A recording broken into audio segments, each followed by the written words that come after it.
Bonjour. Okay, so in this video, I just want to show you some examples of what your finished product could look like. So up until now, you've been working on your wonderful fairy tales and making a French is like great. The story just created, crafted by you, and that is what I've been wanting you to do. And if you're still at that point, then you need to continue.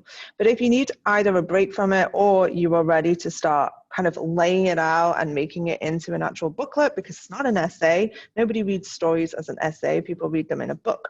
So this is how we're going to format it. So in this video, I'm just going to briefly show you two ways you can do it.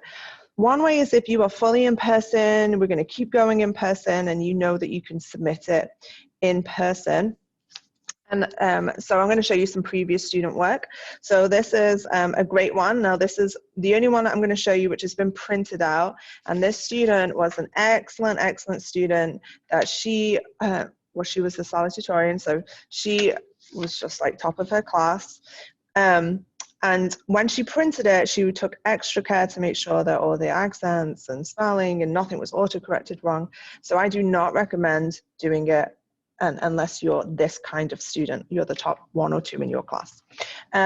But look, this is how much writing she's got on each page. These are her illustrations that she drew. So I'm not going to say like exactly how many pages you need or how much writing needs to be on each page. But this looks exactly like what I want, what I would expect. The drawings are fantastic, not like, you know, she wasn't like an art student or anything, but she did a really good job. This student, I don't know if he did art, but he he obviously really was very good at it. He had a lot more writing on the page, maybe a little bit more of an older child book, but that's perfectly fine too. His was an original story, Le Château de la Sorcière. So a lot less pages, but just as much writing. And he did it in his own handwriting, his own illustrations. He went to town on it. So this one also looks awesome. Let's see if I can find you any other ones. So this one was an adaptation of Hansel and Gretel.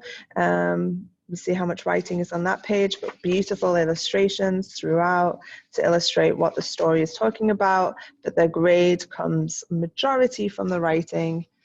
And then at the end, the illustrations are just the finishing touches, which help it to meet the requirements that it is a story, like it is a storybook. So all 3 of these that I've just shown you are all A+ student work. So that's an idea. If you're in the classroom, you can have a look at that.